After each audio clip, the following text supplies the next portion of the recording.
Next time you're waiting at a train station or watching a locomotive thunder past a crossing, look down. Beneath those massive steel rails and heavy wooden ties, you will always see the same thing. Stones. Millions of them. Rough, gray, jagged stones stretching out for thousands of miles. It doesn't matter if you're in India, the UK, or the United States.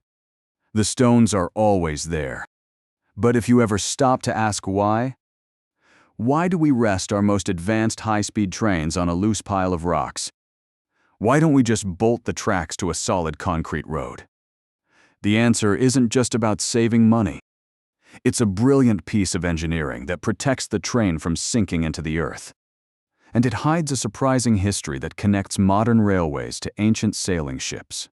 Welcome to Amanda Tech, Surprising Histories. Today we're uncovering the secret of the railway stones. To understand the stones, we first have to understand the problem. A loaded train is incredibly heavy.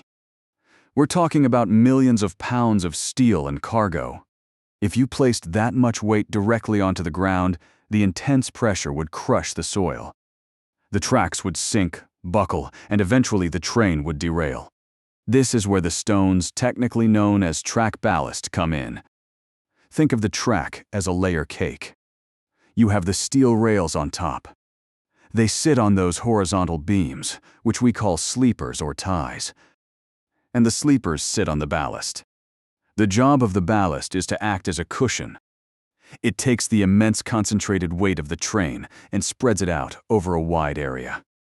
It dissipates the pressure so the ground underneath doesn't get crushed. But here's the fascinating part.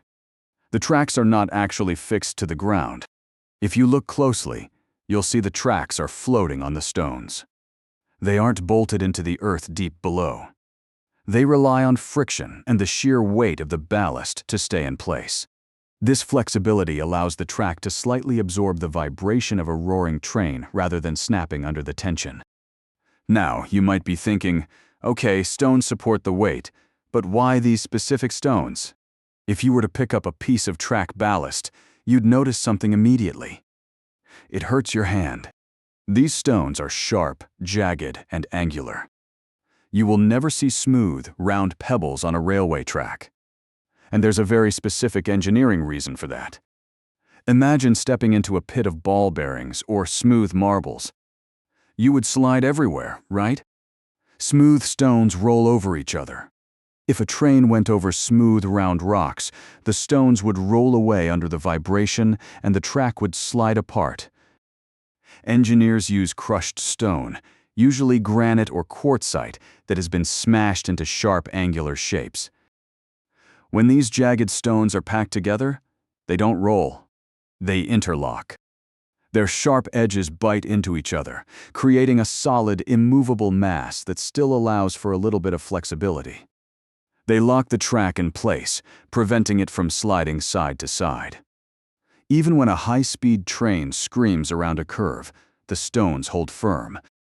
But the stones don't just hold the weight. They fight the two biggest enemies of the railway: water and weeds.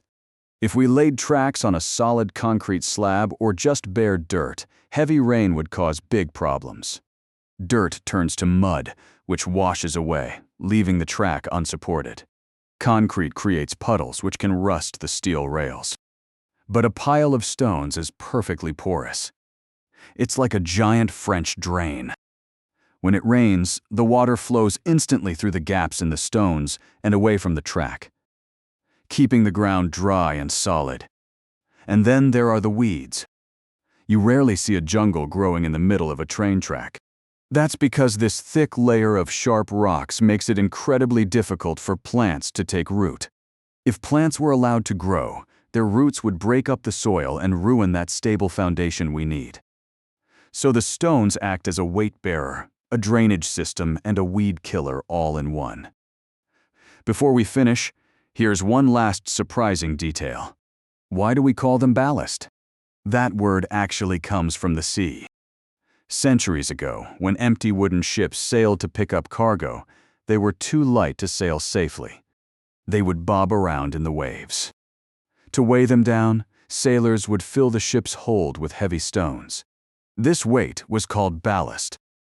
When the ships arrived at port to load up their goods, they would dump these stones on the shore. Early railway engineers looking for cheap, heavy material to stabilize their new tracks looked at these piles of discarded ship stones and thought, perfect. They used the ship's ballast for the train tracks. And the name stuck. So the next time you see those jagged gray stones, you'll know they aren't just rocks. They're a self-draining, weed-fighting, weight-bearing engineering marvel that has kept the world moving for 200 years. If you enjoyed this journey, please hit that like button and subscribe for more stories hidden in plain sight. Thanks for watching.